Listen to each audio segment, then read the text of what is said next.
మీరు చదివి ఉంటారు. ఇక్కడ నేను దాంట్లో చెప్పదలుచుకున్నది ఏంటంటే, ఉచితంగా భోజనం వస్తే భోజనం చేస్తూ ఉండకూడదు అని ఒక సదాచారం అని ఆయన బోధించింది. అంటే మనం తింటున్న ప్రతి అన్న పదార్థము మనం చేస్తున్న కర్మతో సమానంగా ఉండాలి. బాగా గుర్తుపెట్టుకుంటున్నారు. వ్రతం ఆయన అయ్యప్ప దీక్ష చేస్తున్నారు. ఏముంటుంది అక్కడ? ఉపవాసం చేయాలి కదా. ఉపవాసం చేస్తున్నామంటే ఎందుకని చేస్తున్నాము అంటే, మనం తింటున్న అన్న పదార్థము కర్మతో తూకం కాకపోతే, కర్మతో సమానం కానటువంటి అన్న పదార్థము శరీరంలో విషమైపోతుంది. బాగా గుర్తుపెట్టుకుని, మీరు అన్నం భోజనం చేస్తున్నారు కదా, మీరు తీసుకున్న అన్న పదార్థము మీరు ఎంతన్నా తినండి, మీరు తిన్న పదార్థము మీరు చేస్తున్న కర్మకు తూకం కాదు. తూకం కాలేదంటే దానికి మించి అధికంగా అదనంగా పోతున్న భోజనము నీకు విషయమైపోతుంది. ఉచితంగా తినొద్దంటే ఏమిటి? మీరు తింటున్న భోజనానికి సమానమైన కర్మ మీలో జరగటం లేదు. ఎవరో పెడితే తినొద్దని కాదని అర్థం అక్కడ. ఉచితం అంటే నియమం చేత భోజనం చేయి అంటే ఏమిటి? శంకర భగవత్పాదులు చెప్తున్నాడు కదా, భజగోవిందం భజగోవిందం మూఢ జహీహి ధనాగమ తృష్ణ కురు సద్బుద్ధిం మనసి తృష్ణ ఎల్లభసే నిజ కర్మోపాత్ విత్తం తేన వినోదయ చిత్తం. అంటే భగవంతుడు చెప్తున్నాడు, ధనాన్ని సదాచారం అంటే, సదాచారం అంటే ఏంటి? మీరు ధనాన్ని సంపాదించండి, 1000 కోట్లు సంపాదించండి, కానీ దానివల్ల మీకు అవసరం ఉండాలి. మీకు డబ్బులు సంపాదించి సంపాదించేస్తున్నారంటే విషమైపోతుంది. ఎందుకని? దానికి ఇన్కమ్ ట్యాక్స్ కట్టడం, మళ్ళీ వాళ్ళు రక్షించుకోవడం చేస్తూ పెంచుతున్నారే కానీ మీ జీవితంలో మీకు ఉపయోగపడిన ద్రవ్యం ఎంత?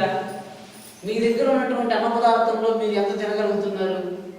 నాకు ధాన్యం అవసరం అవుతుంది అని చెప్పి 10 మంది తినగలిగిన ధాన్యాన్ని ఇంట్లో తెచ్చిపెట్టుకుని, ఎప్పుడు కూడా ధాన్యాన్ని ఇంట్లో నిల్వ చేయకూడదు వేదాంత నియమానుసారం. ఎందుకని? ఎంత ధాన్యాన్ని మనం నిల్వ చేస్తున్నామో అంత ధాన్యము వేరే వాడికి ఆ సమయంలో చెత్తకుండా మనం పెట్టుకున్నామని అర్థం. ఆ సమయాన్ని ఆయన పండించాడు ధాన్యాన్ని, ఆ ధాన్యం అందరూ తినాలి. మళ్ళీ రేపటికి కావాల్సిన ధాన్యాన్ని భగవంతుడు తయారు చేస్తాడు. ఇప్పుడు అదే కదా, భగవంతుడు అందరం డబ్బులు తీసి పెట్టుకుని మనకు కావాలని బ్యాంకులో దాచిపెట్టుకున్నాం. మనం దాచిపెట్టుకున్న ద్రవ్యం ఇంకొకటి ఉపయోగపడుతుంది. భగవంతుడు ముద్రిస్తూనే ఉన్నాడు, ద్రవ్యాన్ని తయారు చేస్తూనే ఉన్నాడు. కానీ మనం ఖర్చు పెట్టకుండా, వేరే వాడిని ఖర్చు పెట్టకుండా, మన స్వాధీనంలో పెట్టుకున్న ద్రవ్యం మనకు విషమైంది. ఎందుకని? దాన్ని రక్షించడం కోసం మనం ఉన్నాం, కానీ అది మనల్ని రక్షించడం లేదు కదా.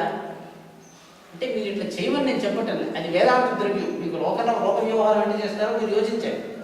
ఈ నియమాన్ని మీరు గుర్తుపెట్టుకోండి అది చేసేటప్పుడు. అప్పుడు మీకు ఏదో ఒక రోజు ఆ జ్ఞానం వచ్చి ఆ నియమాన్ని అనుసరిద్దామని అనిపించినప్పుడు దాన్ని అనుసరించాలి. ఎవరో చెప్తున్నారు కానీ మీరు అనుసరించకండి. కారణం ఏంటంటే, ద్రవ్యాన్ని మన ఇంట్లో ధాన్యాన్ని దాచిపెట్టుకున్నాం. దాచిపెట్టుకున్నప్పుడు ఈ ధాన్యము ఎలుగు తింటూ ఉంటుంది. మనుషులు తినవచ్చు, ఎవరైనా తినచ్చు. అంటే అధికంగా ధాన్యాన్ని నిల్వ చేస్తే ఎట్లయితే మిగిలిన వాళ్ళకి పండిన పంట దొరకటం లేదో, మన శరీరంలో కర్మ చేయకుండా మిగిలిపోయిన అన్న పదార్థము విషమైపోతుంది. ఇది మాత్రం మీరు గుర్తుపెట్టుకోండి. బయట నిల్వ ఉంచడం అది మీ కర్మ, భగవంతుడు దొంగలో ఎవరో పట్టుకొని పోతారు, దాని విషయం మనకు అవసరం. కానీ శరీరంలో చేరిన ధాన్యం మాత్రం ఖచ్చితంగా, ఇది మాత్రం మీరు ఖచ్చితంగా అనుష్ఠించాలి. మన ఒంట్లో చేరుతున్నటువంటి అన్న పదార్థము, ఒంట్లో అన్న పదార్థం చేరింది కదా, కర్మతో తూకం కాకపోతే ఆ పదార్థము విషంగా మారిపోతుంది. కాబట్టి కర్మ చేయకుండా భుజించొద్దు. ఇది సదాచారం. అంటే ఈ విధంగా ఇప్పుడు ఒకడు అన్నాన్నంతా తినేసి నేను కర్మ చేయను అని అనుకుని ప్రశాంతంగా ఉండగలుగుతున్నాడంటే ఆయన భగవంతుడు ఒక్కడే. మనం ఉండలేము. మనకు ఎక్కువ అన్నం అయితే కడుపు నిప్పించేస్తుంది కదా. ఒక అమ్మాయికి జీర్ణం కాలేదు, నాకు టేబుల్ వస్తుంది అని చెప్పి బాధపడుతూ ఉంది. ఎక్కువగా తినేయడం. ఎంత తినాలి అంటే మీకు అర్థమైందంటే, అంటే నేను ఎంత తినాలి నాకు తెలిసి ఉండాలి. ఇదే విధి. ఏం తినకూడదు నాకు తెలిసి ఉండాలి. ఇదే సదాచారం. ఎప్పుడు నిద్రయ్యా, ఎంత నిద్రించాలి, ఎవరు ముందర నిద్రించాలి, ఎవరు తర్వాత నిద్ర లేవాలి, ఇవే కదండి సదాచారాలన్నీ. అమ్మ పడుకుని ఉంటే అమ్మ నిద్ర లేచే పర్యంతం పిల్లలు మేలుకుని నిద్రపోతూ ఉండకూడదు. మీకు దత్తాత్రేయుడు చెప్పినవరే నేను మీకు చెప్తున్నాను. అంటే తల్లిదండ్రుల కన్నా ముందర తల్లిదండ్రులకి తల్లి స్తన్యం కాకి గుచ్చి పుట్టిన పిల్లలు వాళ్ళు జ్యేష్ఠుల కన్నా ముందర నిద్ర లేవాలి. ఇది సదాచారం. సూర్యుడు మనందరికన్నా ముందర నిద్రలేస్తున్నాడు. భగవంతుడు మనల్ని చూచేలోగా ఆయన మనం చూడటానికి సిద్ధంగా ఉండాలి. సుప్రభాతం అంటే ఏంటి? గుడ్ మార్నింగ్ అని చెప్పాలి కదా. భాసి అంటే సుప్రభాతం అంటే ఏంటంటే మంచి వెలుగండి, గుడ్ లైట్. భాతం అంటే వెలుగు అని అంటారు. ప్రభాతం అంటే ఎఫర్ట్ఫుల్లీ వీఆర్ అబ్జర్వింగ్ ది లైట్. సుప్రభాతం అంటే వెరీ గుడ్ లైట్. సుప్రభాతం చెప్పారు స్వామికి అంటే అర్థమే, స్వామి నిద్ర లేయటానికన్నా ముందర మనం వెళ్ళి ఆయన యొక్క శుభదృష్టి మన మీద పడాలి. సుప్రభాతం అంటే అదంటే అర్థం. మనం కనిపించినప్పుడు గుడ్ మార్నింగ్ అని చెప్పటం కాదు. సూర్యోదయం దాటిన తర్వాత సుప్రభాతం చెప్తే భగవంతుడి శాపానికి పాత్రలు అయిపోతారు. సుప్రభాతం అంటే ఏమిటి? సూర్యుడు నిద్ర లేవడానికి ముందర. ఈ గుడ్ మార్నింగ్ అనేది వెస్టర్న్ కల్చర్ అండి. వాడు మొదటిసారి ఎప్పుడు చూస్తే అప్పుడు గుడ్ మార్నింగ్ చెప్పమంటుంటారు. అప్పుడు గుడ్ మార్నింగ్ చెప్పకూడదు, అప్పుడు నమస్కారమే చెప్పాలి. సుప్రభాతం ఎప్పుడు చెప్పాలి అంటే ఈశ్వరుడు నిద్ర లేవడానికి పూర్వం ఆయన దగ్గర వెళ్ళి కూర్చుని ఆయన మనం నిద్ర లేపి మనం మొట్టమొదటి చెప్పే మాట సుప్రభాతం. నిద్ర లేచిన తర్వాత భగవంతుని కంటి ముందర మొట్టమొదట పడేది. ఇది సదాచారం. అంటే జ్యేష్ఠుల కన్నా కూడా కనిష్ఠులు ఇంట్లో ఉండేటువంటి పిల్లలు ముందర నిద్ర లేవాలి. ఇది నియమం. జ్యేష్ఠులు నిద్రపోయే పర్యంతము మనం మేల్కొని ఉండాలి. అంటే ఏమిటి అర్థం? వాళ్ళు నిద్రపోకపోతే మీరు పోకూడదు, వాళ్ళు నిద్ర లేచే ముందర లేచేయాలి. ఇది సదాచారం. ఇది భగవంతుడికి మనం అదే కదా చేస్తున్నాం. మీరు అందరూ చేస్తున్నారు కదా. ఉదయం 3 గంటలకు లేచి వచ్చి స్వామివారికి సుప్రభాతం చెప్తున్నారు కదా. ఇప్పుడు ఉదయం భగవంతుడికి సుప్రభాతం చెప్తున్నారు కదా. అంటే ఏంటి అర్థం? సదాచారాన్ని పాటిస్తారు. ఈ రకంగా అంటే ఇన్ని సదాచారాలు మీరు పాటిస్తున్నప్పుడు మీకు ఒక కష్టం వస్తుందని దానికోసం. ఏదో పుస్తకాల్లో చదివేసి ఏదో శరీరాన్ని నాశనం చేసుకొని మీరు నియమాన్ని పాటించొద్దండి. దానికోసం ఒక నియమం చెప్తున్నాను. జలబిందువున పుస్తకాన్ని కంఠస్థం చేసి దీని ప్రకారం నేను నడుచుకుంటున్నాను అనే భ్రమ కోసం దేన్ని చేయకండి. జలబిందు నిపాతేన క్రమశః పూర్యతే ఘటః సహేతు సర్వ విద్యానాం ధర్మస్య చ ధనస్య చ. ఎట్లా సంపాదించాలి అంటే ఒక సామాన్యుడైనటువంటి సామాన్యుడికి ఒక పాత్ర నుంచి నీళ్లు తీసుకురాని పంపించారటండి. పంపిస్తే వాడు కొందరికి ట్యాప్ తిప్పుకొని వచ్చేసాడు. ఎంత ఉంది నీళ్లు అంటే వాడు చెప్పలేకపోయినాడు. ఒకడు పండితుడికి ఇచ్చి పంపిస్తే అదే పాత్రను అక్కడ తీసుకెళ్ళి నీళ్లు పట్టుకొచ్చాడు. ఎంత ఉంది నీళ్ళు అంటే 1000 బిందువులు ఉందన్నాడు. అంటే మీరు ధరించినటువంటి జ్ఞానము కుప్పగా పోయకండి. ఇప్పుడు కుప్పగా పోసేయకూడదు. వ్యక్తులు ఎట్టుండాలి? జలబిందు నిపాతి, బిందువుగా కనిపించాలి. కుండలోకి ఎట్లా నీళ్లు పడుతుంది? 1, 2, 3, 4 పాయింట్ బై పాయింట్. బిందు అంటే పాయింట్ అండి కదా. జలబిందు నిపాతేన క్రమశః. 3 గంటలకు ఈరోజు నిద్ర లేచాము. 3 గంటలకు నిద్ర లేయడం ఇది ఒక నియమము. కుప్పగా ఉండకూడదు. అన్నీ వినేసి ఇది ముందర ఏదో ఒకరోజు ఇది ఒకరోజు అది చేయకూడదు. బిందువులుగా ధరించి నిద్రాపాలన చేయండి. మీరు చేస్తున్నటువంటి నిద్ర భగవంతుడికి విరోధంగా ఉండకూడదు. అంటే ఏమిటి? ఆకాశంలో సూర్యుడు ఉన్నప్పుడు నిద్రించకూడదు, జ్యేష్ఠులు ముందర ఉన్నప్పుడు నిద్రించకూడదు, ఆచార్య పురుషుల యొక్క సన్నిధిలో నిద్రించకూడదు. ఇదన్నీ సదాచారం. సదాచారం అంటే ఏంటి? జలబిందువు నిపాతేన క్రమశ. ఒక్కొక్క బిందువుని పట్టుకోండి, సమయానికి భోంచేయండి. ఇవే కదండి. ఇవన్నీ ఎందుకని? మీ శరీరంతో స్థూల శరీరానికి సూక్ష్మ శరీరానికి సత్సంబంధం ఉండటం కోసం. పాపం వారేదో నిద్రించారని కాదు. అంటే మన యొక్క అంతఃకరణ కృప మనకు లేదు. మీకు అందరికీ నియమాలు తెలుసండి. ఇక్కడ మీకు ఒకటి చెప్పి ముగిస్తానండి. మీరందరూ వినేటప్పుడు ఒక విషయం మీరు గుర్తుపెట్టుకోవాలి. ఎందుకు మీకు గురువులు కావాలి అనేదానికి నేను చెప్తున్నాను. మీరందరూ ఆచార్య పురుషుడి కన్నా కూడా గొప్పగా పుస్తకాలు చదివేసి ఉన్నారు. ఎప్పుడు గుర్తుపెట్టుకోండి. అంటే ఏదైనా ఒక నియమాన్ని పట్టుకుని అనుష్ఠాన రూపానికి తేకపోతే తెలియటం వల్ల ఏమీ ప్రయోజనం లేదు కదా. How many points you are knowing? ఎన్ని విషయాలు మీకు తెలుసు అది చెప్పడానికి పనికొస్తుంది అంతే.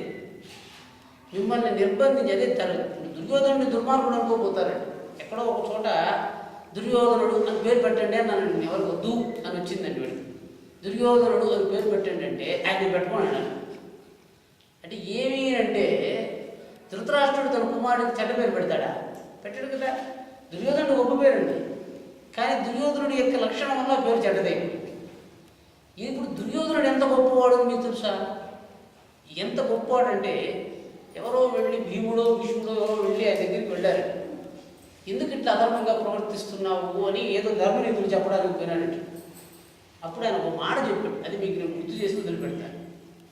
ధర్మరాజు దుర్యోధనుడితో చెప్తాను అన్నాడు, ఒరే నాయన ఇదిరా సత్యము, ఈ విధంగా నడుచుకో, పద్ధతిగా నడుచుకో, ఇవన్నీ చెప్తూ ఉంటే ఒక 2 నిమిషాలు ఆగన్నాడు. ఆయన ఏమన్నాడంటే జానామి ధర్మం అన్నాడు, నచమే ప్రవృత్తి. అన్నీ తెలుసు నాకు, కానీ అది చెయ్యాలని మాత్రం ఎప్పుడు అనిపించటం లేదన్నాడు. జానామ్య ధర్మం నచమే నివృత్తి. నాకు ఏం చేయకూడదో కూడా తెలుసు, కానీ చేయకుండా ఉండలేకపోతున్నాను. మనందరం ఆ కేటగిరీకి చెందినవాడు. జానామి ధర్మం, మనకు అన్ని ధర్మాలు తెలుసు. గురువు గారు చెప్పి ఇది మంచిది, ఇది చెయ్యండి, ఇది చెడ్డది, చేయకూడదు అని ఎవరు మీకు చెప్పాల్సిన, ఇవన్నీ మీకు తెలిసినవే. కాకపోతే మీకు ఎవరు ఎక్కడ కావాలంటే చెయ్యకూడనివి చేస్తున్నప్పుడు మిమ్మల్ని కట్టేసి చెయ్యకుండా చేయించేవాడు కావాలి, అంతేగాని ధర్మాలు చెప్పేవాడు కాదు మీకు కావాలి. ఎందుకని మీరు చదివిన పుస్తకాలే ఇప్పటికే చాలా ఎక్కువైపోయింది. అంటే మీరు తెలుసుకున్న ధర్మాలను మిమ్మల్ని అనుష్ఠించేటట్టుగా చేసి ఆచారణం, ఆచార్య అంటే ఏమిటి? ఆచరతి అనుష్ఠీయతి చ, తాను ఆచరించి మిమ్మల్ని నిర్బంధం చేత అనుష్ఠింపజేసేవాడు. మీరు దాన్ని చెయ్యవలసిందే అన్నట్టుగా మిమ్మల్ని చేయించేవాడు కదా. ఆచార్యవాన్ పురుషో వేద అన్నాడు. ఎవడు భగవంతుడు అంటే ఆచార్యవంతుడే, ఆచారవంతుడే, ధర్మనిష్టాగరిష్ఠుడు. మిమ్మల్ని ధర్మం మీకు తెలిసినా కూడా చేయకుండా ఉన్న ధర్మాన్ని చేసేటట్టుగా, మీకు తెలిసినా కూడా విడవలేనటువంటి అధర్మాన్ని వేరు చేసేటట్టుగా చేసేటువంటి ధర్మం కలిగినటువంటి వాడు దత్తాత్రేయుడు. ఆయన ఆచార పురుషుడు, వాడు ఆచార పురుషుడు అన్నారు. అందువల్ల ఆచార్యులైనాడు. ఆచారో పురుష ఆచార్య. ఆచార్యత్వం ఎట్టు వచ్చింది? ఆచరించటం వల్ల ఆచరత్వం వచ్చింది. ఆచరతి అంటే ఆయన అనుకున్నది ఆయన చేస్తున్నాడు. బాగా గుర్తుపెట్టుకోండి, ఆచార్యుడు అని ఎప్పుడు చెప్పాడు? ఆయనకు మనసుకు వచ్చిందంటే అది చేస్తున్నాడు అని అర్థం. ఆయన మనస్సుకు రాలేదంటే ఎవరు చెప్పినా చేయడు. అది కదా ఆచార్యుల యొక్క లక్షణం. ఆచార్యుడు అంటే మీరేం చేస్తున్నారు? మీకు తెలుసు, తెలిసిందేమీ చేయలేదు కాబట్టి మీకు ఆచార్యత్వం రాలేదు. మీకు ఎంతరికి తెలుసండి కాదా? తెలీదా? అన్నీ తెలుసు మీకు. దుర్యోధనుడు అందరం మన దుర్యోధనుడి యొక్క స్వరూపం. జానామి ధర్మం, నాకు ధర్మము తెలుసును. ఉదయం లేయాలా, మన పరిసరాలు శుభ్రంగా ఉంచుకోవాలంటే చెమటం అనే క్రియ వల్ల మనకు శుద్ధి వస్తుంది. చుట్టూ శుద్ధంగా ఉన్నవాడు మనసు శుద్ధంగా ఉంటుంది. అదంతా అశుద్ధంగా ఉన్నవాడు నేను శుద్ధంగా ఉంటాను అనుకునే శక్తి ఎవరికి ఉంటుంది? పశుపక్షాలు ఉంటాయి. పేడ వేసి పక్కనే కూర్చుని ఆ పేడ మధ్యలో కూర్చునే శక్తి పశుపక్షాలు ఉంటాయి. పశుపక్షాదుల మధ్య సంచరించేవాళ్ళు మనుష్యాదుల మధ్య సంచరించడానికి పనికిరారు. అందువల్ల లోకశుద్ధత్వాన్ని పట్టించుకొని వాళ్ళు లోకానికి దూరంగా ఉంటారు. వాడు సన్యాసం. ఊరి మధ్యలో ఉండరు వాడు. ఎందుకని? వాళ్ళకి ఆచార ధర్మాలు లేవు అని అనుకుంటే ఆచారాన్ని పాటించేటప్పుడు లోకం మధ్యకి, ఆచారాన్ని విడిచిపెట్టేటప్పుడు లోకానికి దూరంగానే పెడతారు. పశువులు మలమూత్రాలు పక్కనే విడిచిపెట్టేస్తాయి, కానీ వాడికి దుఃఖం లేదు. ఎందుకని? వాడికి అప్పుడు ఆచారం లేదు. అదే సమయంలో మనుష్య విద్యానికి వస్తే ఆయన మనుష్య ధర్మాన్ని పాటించాలి. కాబట్టి ఎందుకు దూరంగా వెళ్ళాలి గురువు? మీకు మళ్ళీ ప్రశ్న వస్తే, ఆచారాన్ని విడిచిపెట్టేటప్పుడు శిష్యుడికి గురువు దూరంగా ఉంటాడు. ఆచారాన్ని అనుష్ఠించేటప్పుడు గురువు శిష్యుడికి దగ్గరగా ఉంటాడు. ఇవే నియమం. దూరంగా ఉన్నాడు అంటే ఆయన అనాచారంగా ఉన్నాడు అని అర్థం. దగ్గరగా ఉన్నాడంటే ఆయన ఆచారంతో ఉన్నాడు అని అర్థం. దత్తాత్రేయుడు దూరం అవుతున్నప్పుడు అనాచారం చేత కొన్ని ఉపాసనలు చేయాలి, ఆచారం చేత కొన్ని ఉపాసనలు చేయాలి. ఈ రెండు అనాచారోపాసనము, ఆచారోపాసనము, 2 ఉపాసనలు చేసేటప్పుడు అనాచారోపాసన చేసినప్పుడు గురువు శిష్యుడికి దూరంగా ఉంటాడు. ఇంతే. ఎందుకు దూరంగా ఉండాలి అనే దానికి చెప్తాడు. కాబట్టి మీరందరూ ఎన్ని ధర్మాలు మనకు తెలుసును, ఎన్ని ధర్మాలు మన ఎదుటి వ్యక్తికి చెప్పడానికి తెలుసును అన్నదానంతో కాకుండా ఎన్ని ధర్మాలు మనం అనుష్ఠించగలుగుతున్నాము అన్నదాంతో మిమ్మల్ని మీరు కొలుచుకుంటూ ఉండండి. ఇది మీకు అందరికీ తెలుసు. ఇప్పుడు ఒక్క ధర్మం పట్టుకోండి. అందుకే ఒకేసారి అన్ని ధర్మాలు పట్టుకోకుండా ఉదయం నిద్ర లేస్తానని నేను అనుమానం పట్టుకుని సూర్యుడి కన్నా ముందర నిద్ర వేయడానికి అభ్యాసం చేయాలి. ఆచార్య పురుషుడు లేయటం లేదు, ఆయన అనాచార ధర్మం. ఆయన శరీరాన్ని అనాచారంతో కూడా ఆరోగ్యపడడానికి ప్రయత్నం చేస్తున్నాడు. సంసారుడు అనాచార ధర్మంతో జీవించడానికి లేదు, గుర్తుపెట్టు. సంసారం అంటే భార్య, భర్త, పిల్లలు, ప్రపంచము ఇంత నిర్మాణం చేసుకున్నవాడు అనాచారవంతులుగా ఉంటే ఒకరినొకరు కష్టపెడుతూ ఉంటారు. ఆచారము లోకవత్తు లీలా కైవల్య. ఆచారం చేత మన చుట్టుపక్కల ఉండేవాడు సంతోషిస్తూ ఉంటారు. ఆచారము లోకాన్ని సంతోషపెడుతుంది, ఆత్మను సంతోషపెట్టారు. లోకం సంతోషంగా ఉండటం వల్ల మన చుట్టూ సర్వపీడ. వాడు తిడుతున్నాడు, వీడు తిడుతున్నాడు, వాడు నన్ను సరిగా చూడటం లేదు, నేను చెప్పింది వినటం లేదు, ఇవన్నీ ఏమిటి? పీడ. పిల్లలు మనం చెప్పిన పని చేయటం లేదు, పీడ. మనల్ని నిందిస్తున్నారు, పీడ. చూసారా, ఇవన్నీ పీడలు కదా. ఇప్పుడు వాడు సరిగా నిద్ర లేయటం లేదండి, వాడు చదువుకోవటం లేదండి, మీరు కష్టపడుతున్నారు చూడండి. మీరు చుట్టుపక్కల ఉన్నటువంటి వాళ్ళు అనాచారంతో ఉండటం వల్ల మీకు వస్తున్న కష్టాన్ని నివారించడం కోసము దత్తాత్రేయుడు కానివ్వండి, దక్షిణామూర్తి ఆచారాన్ని ప్రతిపాదించలేదు. ఆయన సాక్షాత్ శ్రద్ధను ప్రతిపాదిస్తాడు. ఈయన ఆచారాన్ని కూడా ప్రతిపాదించాడు. ఆచారం అంటే ఏమిటి? మన శరీర ధర్మాలతో చేసేటువంటి వ్యవహారం. తర్వాత స్మరణ చేత, ఎవరో చెప్పటం చేత కాదు, మనకు మనం చేయాలి. ఇప్పుడు అక్కడ అన్నం ఉంది అంటే మామూలుగా ఇంట్లో జరిగే వ్యవహారం ఎట్లుంటుంది? ఇంట్లో చెత్త ఉంటుంది, వంటింట్లో భోజనశాలలో పదార్థాలు పెట్టుంటారు. పిల్లలు భోజనశాలలో పాత్రలో ఏమున్నాయని తిని ఆ పాత్రను అక్కడే పెట్టేటప్పుడు సమర్థులుగా ఉంటారు. అక్కడ ఎవ్వరూ చెప్పాల్సిన పని లేదు. ఇంట్లో ఏం వంటకాలు ఉన్నాయి, ఏం తినచ్చును, తల్లితో కూడా సంప్రదించకుండా పిల్లలు ఇంట్లో ఉన్నటువంటి పదార్థాలు వెళ్ళి పెట్టుకుని తినేసి పాత్రలు అక్కడ పెట్టి వచ్చేస్తుంటారు. అదే చుట్టుపక్కల చెత్తగా ఉందనుకోండి, తల్లి చెప్పినా కూడా దాన్ని చేయకుండా ఉంటారు. అది అనాచారం. అంటే మీకు తెలిసిన ధర్మంగా చెప్తున్నారండి. ఇది మీరు ఇదే సదాచారతాన్ని దాన్ని చదవండి, మీకు స్పష్టంగా తెలిసిపోతుంది. ఏమిటి? ఎవరో చెప్పి తినమని చెప్పేటప్పుడు మాత్రం ఎవ్వరూ చెప్పవలసిన పని లేకుండా తినేస్తున్నారు. పని చేయటానికి మాత్రం చెప్పినా కూడా చేయటం. అంటే సదాచారాన్ని బోధించినా అనుష్ఠించలేకపోతున్నారు, దురాచారాన్ని బోధించకుండానే అనుష్ఠిస్తున్నారు.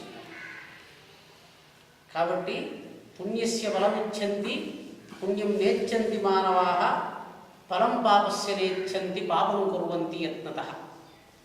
పుణ్యము యొక్క ఫలాన్ని అందరూ కోరుతుంటారు, కానీ పుణ్యాన్ని ఆచరించరు.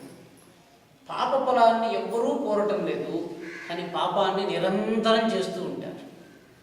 కాబట్టి తెలుసుకున్నటువంటి కర్మను సదాచారంగా ప్రవర్తింపచేసేంత వరకు చెప్తాడండి. విద్యాంచ అవిద్యాంచ యస్తద్వేదో భయగంసః అవిద్యయా మృత్యుం తీర్త్వా విద్యయా అమృతమశ్నుతే.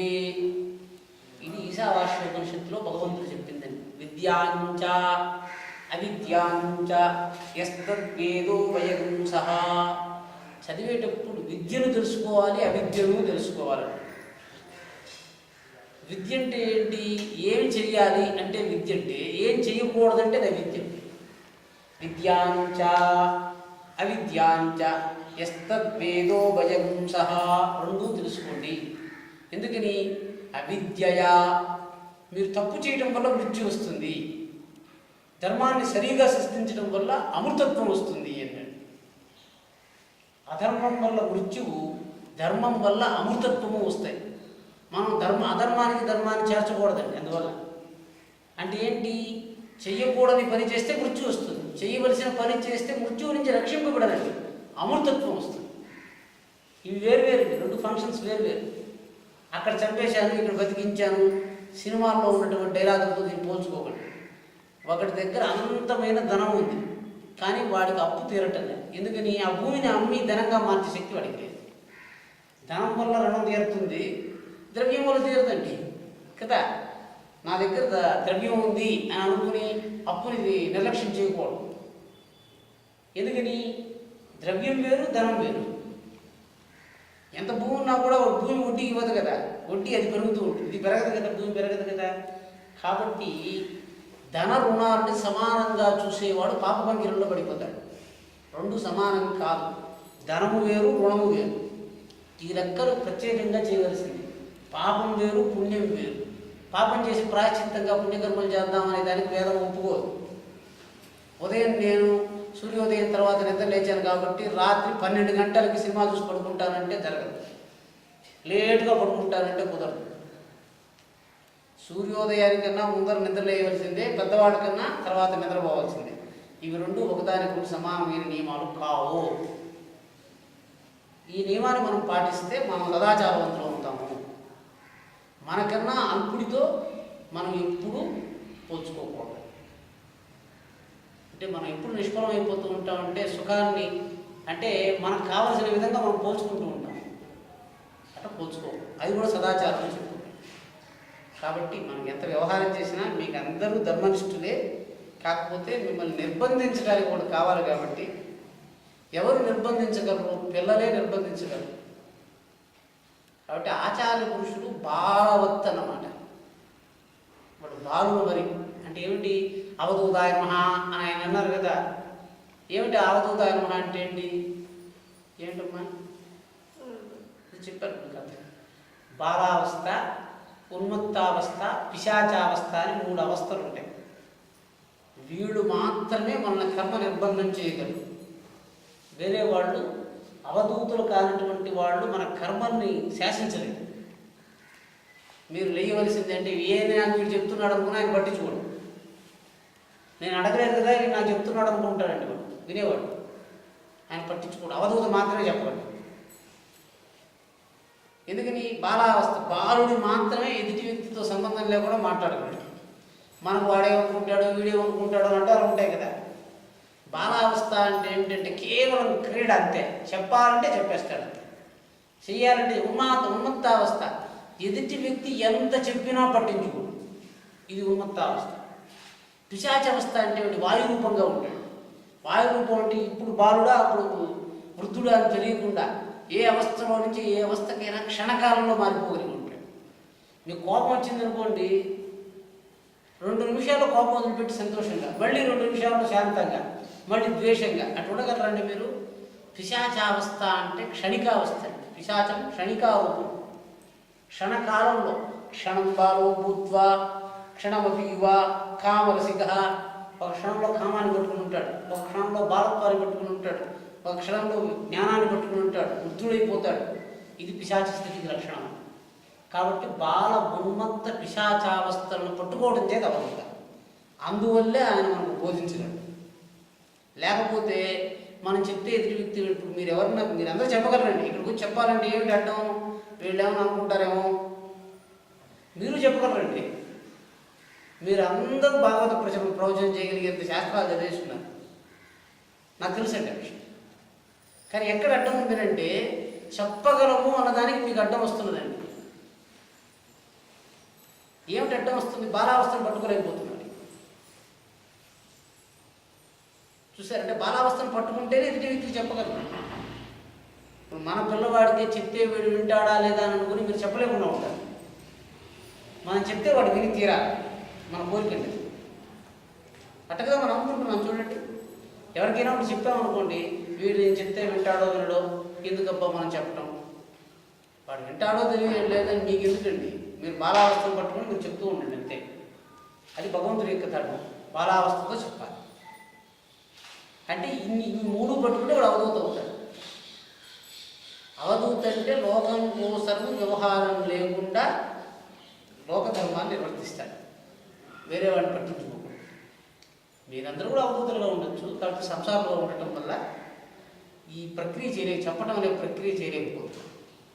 కాబట్టి తుష్టి అంటే ఇప్పుడు మీరు వ్యవహారం ఏంటంటే మీరు కొన్ని యోచించండి, సుఖ సంతోష రూపాలు చూడండి, దుఃఖాన్ని త్యజించడం తెలుసుకోండి, పరమాత్ముడిని పొందండి, ప్రతిరోజు ఏకాంతంలో జీవించండి. ఇవన్నీ బిందువులండి. ప్రతిరోజు ఒక అర్ధగంట కాలం ఉన్న ఏకాంతంలో చూస్తున్నది, వింటున్నది, తింటున్నది ఏమీ లేకుండా ఆనందంగా ఉండటం, దానికి ధ్యానం. అంటే చూస్తే వచ్చేది వింటే వచ్చేది కాకుండా మొత్తం యదా సంహరతే జాయం కూర్మోంగారీవ సర్వశ ఇంద్రియాణింద్రియార్థేభ్య తస్య ప్రజ్ఞా ప్రతిష్ఠిత. అంటే ఏంటి? ఇంద్రియములలో ప్రవహిస్తున్న మనస్సునంతా వెనక్కి తీసుకుని వచ్చి ఒక చోట పెట్టి కేవలం ధ్యానించటం వల్ల సుఖం రావాలి. మనస్సులో ఉన్న దాన్ని స్మరించటం వల్లే సుఖం రావాలి. తినటం ఒక 2 నిమిషాలు గమ్మున ఉండి ఏదైనా ఒకసారి నోట్లో వేసి చంపరించి ఆ తీపుని ఎంజాయ్ చేద్దామని మన మనస్సు కాసుకుని ఉంటుంది. అట్లా ఉండకూడదు. అంటే మనస్సులో ఉన్నదాన్ని స్మరించి సుఖపడే విద్యను నేర్చుకుంటుంది. అది దత్తాత్రేయ సంబంధమైనటువంటి విద్య. స్మర్తృగామి అంటే అదే, అంటే స్మరణ రూపాన్ని చెందించాలి. కాబట్టి ముగిస్తున్నానండి. ఏకాంతే సుఖమాస్యతాం పరతరే చేతస్సమాధీయతాం పూర్ణాత్మా సమీక్ష్యతాం జగదిదం తద్బాధితం దృశ్యతాం ప్రాక్కర్మ ప్రవిలాప్యతాం చితిబలాన్నాప్యుత్తరే సృశ్యతాం ప్రారబ్ధంతిహ భుజ్యతాం అద బ్రహ్మాత్మనాస్తీయతాం.